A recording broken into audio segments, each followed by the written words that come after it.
Howdy, I'm Jammer.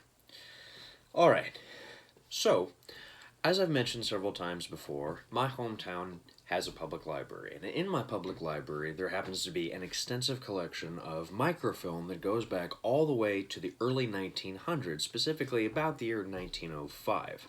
Well, in that time that I've worked there, I've managed to stumble across a couple of interesting, just little trinkets in that old newspaper. And not long after I watched the movie Black Klansman by Spike Lee with a friend of mine, I got kind of curious and I went back through some of that old microfilm and I discovered something about my hometown of Tyler, which was on October 9th, 1922, the Tyler Daily Courier Times ran this advertisement in the paper. It reads, KKK Day, East Texas Fair, Tyler, Texas, Friday, October 13th, under the auspices of Tyler Clan number 75, Realm of Texas. Speakers of national prominence will address the people at 2 o'clock p.m., big barbecue for Klansmen at 5 p.m., grand parade at 9 p.m. It is planned to have 10,000 robed Klansmen in this parade, the biggest one of its kind ever held in Texas, headed by a 100-piece band. All Klansmen within the realm of Texas are invited to come and enjoy the big event, Tyler Clan number 75. This is real. It happened, and in fact, while 10,000 members of the Ku Klux Klan ultimately did not actually show up, they were able to secure around 2,000 members of the Ku Klux Klan, which at that time set records as one of the highest attended events in terms of the East Texas State Fair.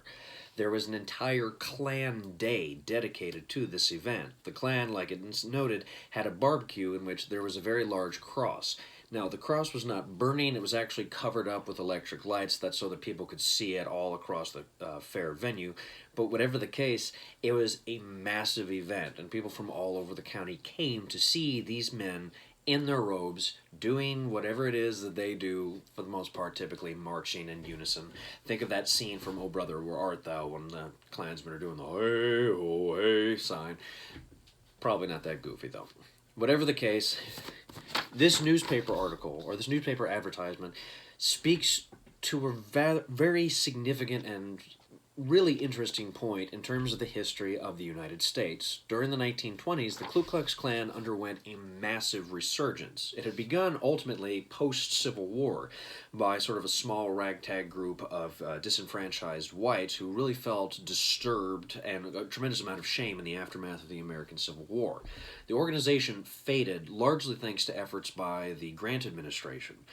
But during the 1920s, and especially after World War I, there was a sort of collective feeling. Now, the Klan had actually started to make efforts up to this point, but what's really important and really significant about the second wave of the Ku Klux Klan was it became a massive enterprise, and more importantly, sort of solidified the Klan as a force and figure in the cultural consciousness of the United States.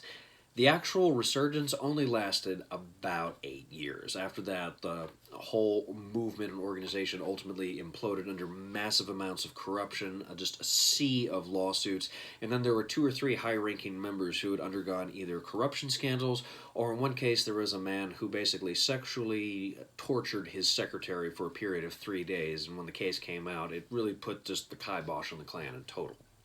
Now, what does this have to do with comics?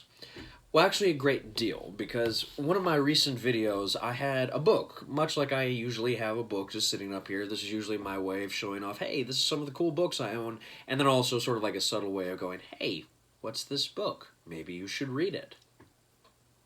Anyway, one of those books happened to be Superman Smashes the Klan by Luen. Now, I mentioned Yang before in that video here. He is the man who wrote the book American-Born Chinese, about a young son of a Chinese immigrant who's sort of reconciling his personal racial and ethnic identity in the sort of fact that he's a second-generation immigrant. And then he has also published this collection here, Boxers and Saints, 2 independent stories about a young man and a young woman in China, sort of during the period, sort of about, well, it's supposed to be set foot in kind of, not ancient China per se, but during that sort of initial period when Europeans and Asians were really beginning to encounter one another and basically set the stage up for the kind of cultural imperialism that was going to take place in that country. Honestly, I don't enjoy Boxers and Saints that much, but I do enjoy American-born Chinese, and I would love to cover it on this channel at some point. But I have no hesitation whatsoever in saying that, honestly, Superman Smashes the Klan is probably my favorite of Yang's books. It is just simply incredible. And when I mean incredible, I mean really, really, really good. As in most cases with this channel, again, as always, you see the stack of books behind me. I've been dying to get to some of those. And one of the books that I was going to cover was this, the archive collection of Golden Age Superman. Like, this is some of the original issues of Action Comics where the character first made his appearance. But I was sitting on my couch this morning, it's my day off from work, and I thought, you know what, I'm just going to sit down and finish this book. And I finished it in under half hour because I just could not stop reading. This book is incredible. And the connection then, obviously, to the Klan here, is that this book takes place, while not entirely in the 1920s, sort of in that sort of initial period of the 1930s, 1940s. We're talking about, like, definitely pre-war or at least post-World War I America, and it specifically deals with a family of Chinese immigrants settling into a new community, while Superman, the new community, of course, being Metropolis, while Superman is also coming of age. This was a concept that from afar sounded kind of, huh? Okay, it didn't really sound like a Superman comic book to me. But a friend of mine who is just, like, obsessed with everything in terms of, like, the culture, the history, what have you, of China and Chinese individuals, just would not let it go. He's like, you gotta read this book. I was like, okay, fine. It came into the library. I'm so glad he kept pushing me, because this book is amazing. And I'm starting to geek out now more so than ever. But I'm serious. I cannot stop talking about this book. So before I just start to unravel absolutely everywhere, I just wanted to note what's important here and why I bring up this important flyer here is that when we're talking about the Ku Klux Klan, this is not a contemporary story. This is not the contemporary Ku Klux Klan. The contemporary Ku Klux Klan is a domestic terrorist organization. It tends to be a group of largely separated independent cells that kind of just work towards their own independent goals. There's not really like a sort of national structure in play. There's some that do connect to the larger Klan, but what's important for this book is that you're looking at the invisible empire of the Ku Klux Klan. That is the second wave. It's basically a men's club. Kind of like the Masons, but not quite. The idea of the Klan during the 1920s and 30s was that it was a sort of secret society where you had to pay membership and wear robes and undergo certain ceremonies, and you had to pay for Klan regalia. It was largely a business that basically managed to survive off of people's hate and make money off of hate. That's going to become very important here in a minute, but I really want to make sure, moving forward into this book, you understand we're not talking about the first Ku Klux Klan, which is post-Civil War. We're not talking about the third Ku Klans, which is largely just a bunch of just pissed-off rednecks with guns. This Ku Klux Klan was really part of a national movement that's impacted literally every state of the United States and was particularly an early 20th century organization. Okay, with that in mind, let's talk about the book, Superman Smashes the Klan, and why I think it's awesome and why I think you should read it.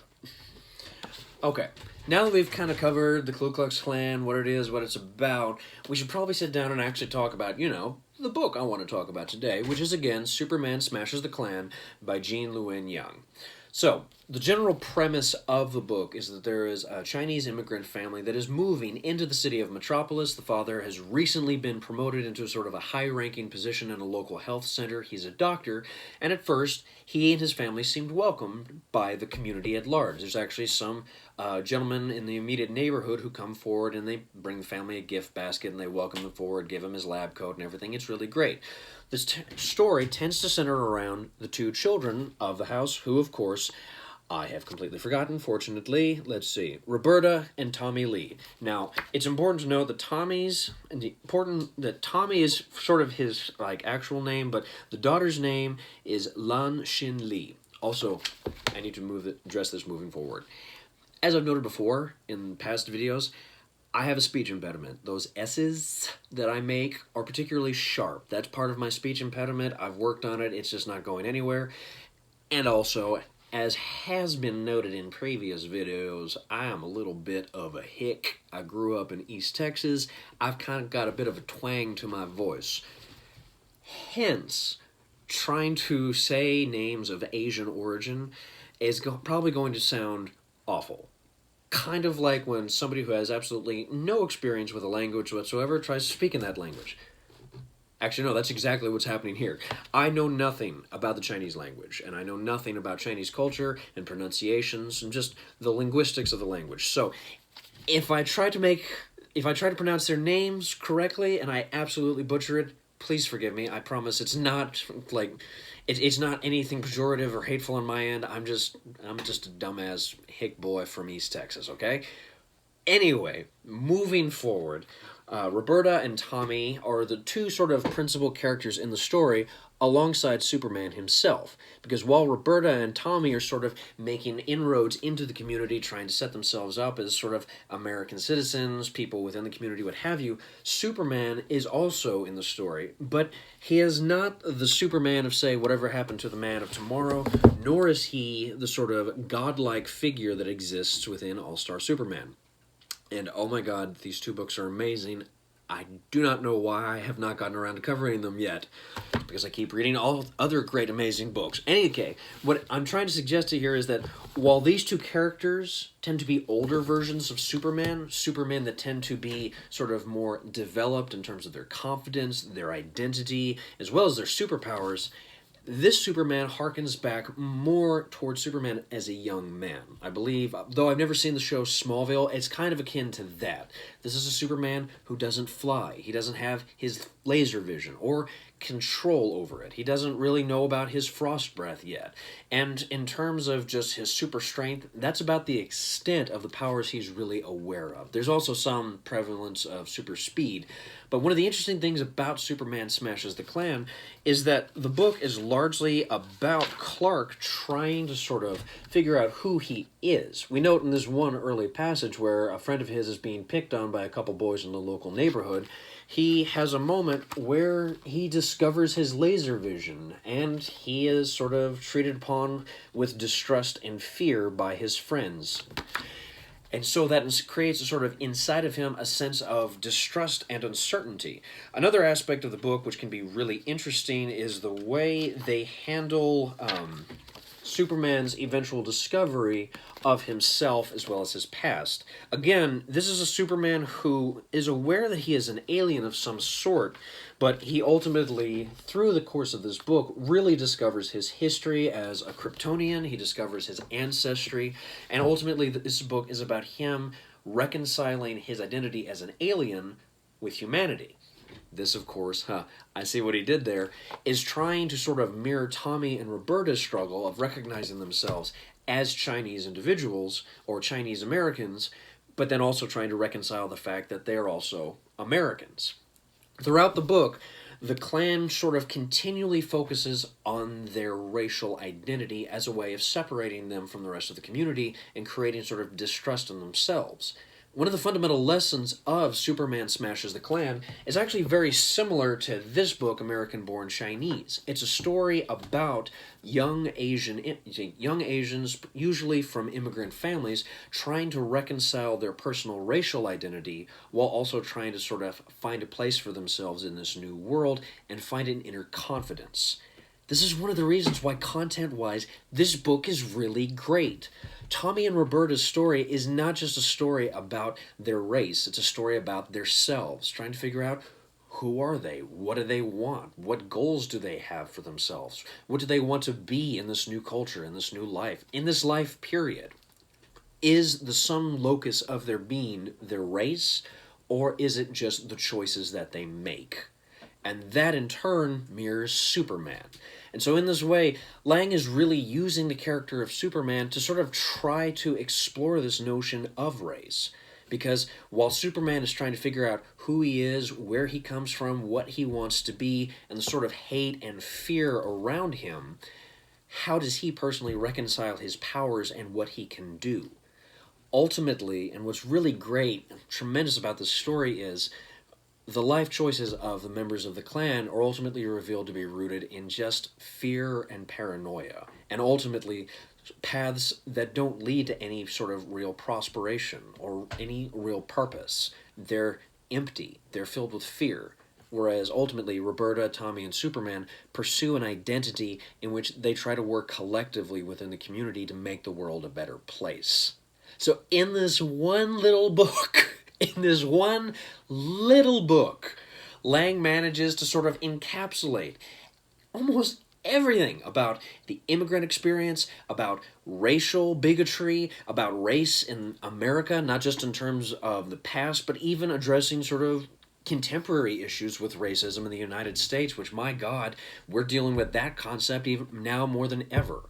Looking at a figure like Superman, who is so much a figure, not just of the American consciousness anymore, but in fact just the human consciousness. Lang is able to sort of try to go, hey, let's take this issue of race and try to see if we can't find that sort of similar struggle in one of the most widely understood characters and appreciated characters in human history. Ultimately, Superman's story is the story of two young immigrant children. And holy crap, this is so freaking cool! It's very well executed. And by the end of it, I practically had a tear in my eye. This book is so good. Content-wise, this book is sparkling. Now, let's get into why formally this book is also really cool and why I definitely think it's worth your time. Alright, now that I've gotten all the geek out of my system, oh, who am I kidding? I'm always a geek. Anyway, looking at just the content of this book, Superman Smashes the Klan is really, really great. But also, what's important about this book visually is the way the medium sort of operates and also sort of throws back to sort of the earlier source material. Again, when we're talking about the Superman in this book, we're not talking about the all-star Superman of, say, Grant Morrison's age, where he's this kind of benevolent, almost godlike figure who's sort of there for almost everybody and anybody in a given situation and possesses powers that just stagger the imagination. This isn't a Superman who can smell the tree pollen in Canada a million miles away. This is an individual who's still young and trying to figure himself out. And one of the most key figures of that is the fact that he doesn't fly. Now, looking at just this page right here, I want to focus on the form of it. You can see these sort of angular, hard lines that are creating this particular moment. Again, Yang is really good in the fact that he doesn't just make a series of boxes and put characters in it for the sake of watching them interact. Rather, Yang really understands how panels can create an emotional moment and register within the reader. Looking at these panels, when the Klan, in this book, it's not the Ku Klux Klan. They actually call it the Clan of the Fiery Cross, or the Knights of the Fiery Cross. Yeah. But it's for a purpose. Again, the Ku Klux Klan, unfortunately, does have a legal right to operate somehow, and so if they put it just as the Ku Klux Klan, they could potentially get sued. It's also a fallback. The Knights of the Fiery Cross is also a fallback to a Superman radio program that had taken place during the 1940s that was really, really, really interesting, and Yang talks about it in the very end of the book. But anyway, at this moment, we see the Knights of the Fiery Cross have burned a fiery cross into the planet of the Daily Planet, which, right off the bat, if you're a Superman nerd, hopefully that should make you go, those bastards. Excuse me. But what's important here is that Superman is rushing to the Daily Planet where Lois Lane and Jimmy Olsen, oh my god, I almost forgot Jimmy Olsen, and all of his friends are stationed. And you see Lang has situated this as a series of strong diagonal panels. You see here at this moment a real tension in the story, which is mirrored by the arrangement of the panels on the page.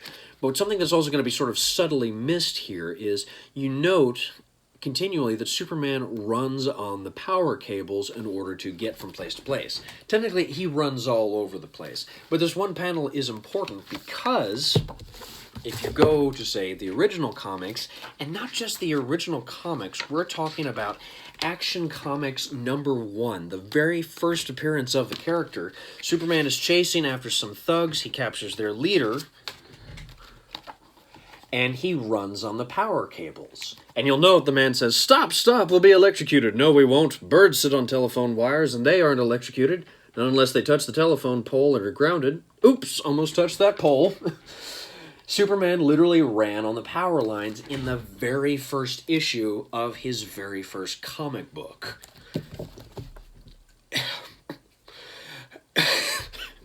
The nerd in me just about exploded. I was just so happy when I saw that.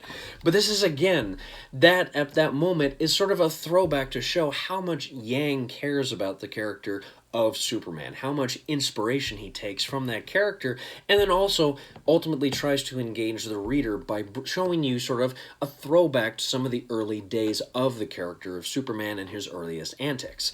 Now, one of the reasons Superman didn't fly in the original comic was because that was just about as far as Jerry Schuster and Joel Seeger Schuster and Siegel had actually gotten with the character. But it's still important because it shows at that moment he's paying attention to the powers of Superman as well as the narrative approach and then just as much the history of the character. But that one scene is really interesting. We also have to note, though, at the same time, one of the interesting things about Superman Smashes the Klan is that it very much follows the path of superhero comics in that oftentimes it can come across as slightly melodramatic or very dramatic. We see in this one moment here where Roberta has had a nightmare and her mother's speaking to her in Chinese, they hear a noise outside, and we get this 2-panel spread of a burning cross. It's a hard scene to swallow, largely because you understand this is something that actually happened, not solely to African Americans, but virtually any people of color who had bothered or lived in a southern town. Now, Metropolis is... I'm still not entirely sure where it's supposed to be located in terms of geography. What's important here, nevertheless, is a reminder that the second wave of the Ku Klux Klan was not a solely Southern institution. Some of the most populous regions of Klan activity were the state of Indiana, and there were even Klan chapters as far as New York, Alaska, and there was even one in Panama, believe it or not. Whatever the case, the Invisible Empire of the Ku Klux Klan was a national organization, so regardless of where you were in terms of the United States, you could find racial-based prejudice all over the place. This panel's important because it shows barefaced a fiery cross as one of the means by which the Ku Klux Klan, or in this case the Knights of the Fiery Cross, tried to intimidate them. And Yang is really good at using this 2-panel spread to sort of heighten the emotions and the dramatic tension. Again, he moves immediately back into the smaller panel format, but for revealing that fiery cross, the reader has to stop and look and observe the fear in these young children's eyes. Now, some of the later passages can be very interesting in and of themselves because of the way Yang approaches making the page. Again, an earlier example was the scene when the Daily Planet has the big fiery cross on it. In an earlier scene, when a local community center is being the focused target of the Knights of the Fiery Cross, particularly a bomb, you'll note in just this little 2-panel spread already, we have literally a ticking clock. It's literally just a bomb that's tick, tick, tick, tick, ticking away. And while Superman's trying to interrogate the Klansmen and trying to figure out the source of the explosion, we get just this beautiful 2-page panel layout where these diagonal panels are heightening this tension. And the reader is just slowly being led down here until eventually we discover they've hidden the bomb under a floorboard. This 2 pages are a really good example of how Yang is not just a brilliant comic writer in terms of the narrative, he's also a very good graphic artist, in that he understands how to situate panels on the page to really sort of create the dramatic tension. And again, we have to remember this is a Superman book, this is a superhero book, meaning that it's primarily going to be action-driven. There's a lot of introspection and history in this book that's definitely worth the reader's time, but Yang also understands this is a DC book. The reader is expecting Superman to do something really cool, which of course he does by saving literally everybody in the book right as the bomb goes off, because I mean, he's Superman. How could he not do that? Wow, I'm already at 7 minutes, so I'm not going to take too much time. But what's important, again, is that Yang brings a real energy to this book. He's able, in these smaller, less action-driven panels, to really create a sense of place, space, energy, emotion. He moves the narrative along without ever feeling like he's kind of getting bogged down in the process of just filling out these panels. Regardless of what's taking place on the page, Superman Smashes the Klan is a gorgeous comic, because even this, like I said, even some of the slower panels tend to be really interesting in terms of their layout, in terms of the design. The reader's eye doesn't just have to shift from one box to the next. Rather, the character works at it, and works really well at it. And perhaps probably, at least in my mind, one of the best examples of this is probably on one of this last page. It doesn't seem like a terribly dynamic page, but it's really important because ultimately the leader of this chapter of the Klan are revealed, and in this one panel alone, the character in this instance says, "You've gotten drunk on the slop we put out for the little nobodies who want to believe that some other race is inferior so they can feel superior. Riggs, we are a business that deals in the world's oldest commodity, hate, and we do it to fund a defense program against an actual threat." So, right off the bat, I've done an extensive amount of research into the second wave of the Ku Klux Klan after seeing the movie Black Klansman. It just became just a personal obsession with mine. I wanted to understand absolutely everything I could about the organization. Believe you me when I say that panel basically sums up the entire second wave of the Ku Klux Klan in just one panel. But what's important here is you see them move from this chamber where there seems to be a lot of pomp and circumstance into this back room where Klan artifacts, what have you, are sort of represented. You see mass-produced swords sold really cheap. You see just all these little daggers, what have you. The second wave of the Ku Klux Klan was a massive commercial enterprise that was largely designed to get people money, particularly the leaders of the organization's money. Again, Klan membership could run anywhere from $45 to $100. Add to that, you also had to pay for the robes. You then also had to pay for the Kloran. Yeah, no, that was the thing. That was the thing. Actually, do I have? I don't have it over here, but unfortunately, okay. The Kloran was basically a rule book for the Ku Klux Klan in terms of this is how you march, this is how you put on meetings, this is the bylaws, this is the organization. Yeah, it was literally titled The Kloran with KL instead of the Q. These idiots have no imagination! And they're racist! Anyway... What's important about this page is, one, Yang is really able to show that he's done his research in terms of the way the second Ku Klux Klan operated, but also more to the point, by keeping this page pretty basic, but allowing these little pieces up here in the forefront to really do most of the work. This isn't a dynamic page. It's a very basic page. But in this way, he's able to sort of undercut the Klan while sort of revealing the whole endgame of this comic in a nutshell. And then, if nothing else, what's really fun about this book is the last page. It's a full-page banner. We see Roberta, or in this case, Lon Shin Lee and her brother, and Lois Lane and Superman flying away. There's a real sense of hope and energy and dynamism. But that's everything that the character Superman is. So, formally, this book is sensational, because every single page feels full of energy and emotion, and even the most basic pages somehow manage to still come across really impressive for their construction and their design. Formally, Superman Smashes the Klan is probably one of the most visually interesting Superman books that I've read in a long time, and that in itself is really worth saying something. So before I make this video even longer than it was supposed to be, let's get down to the final so what, and then we'll call it a day.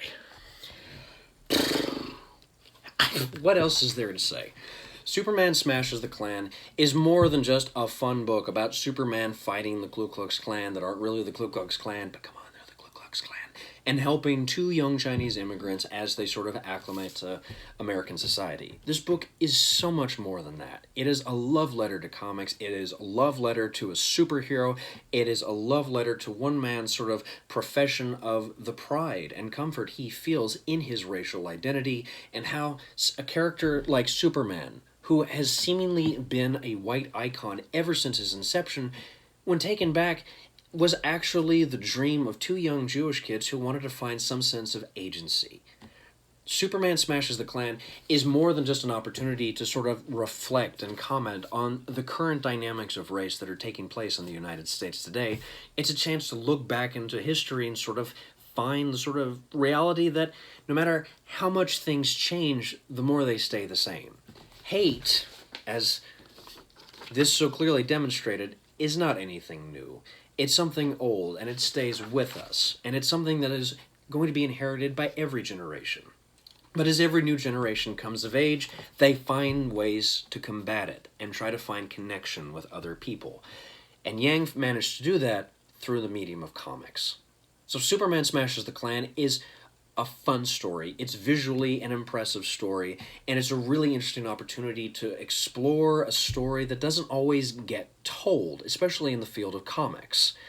But more than anything else, what's really great about this book is the way it brings about the ideal of Superman, which is ultimately the notion that we are connected as a society. And the way society works is by letting go of our fears and our paranoias of one another, and instead trying to find some kind of connection.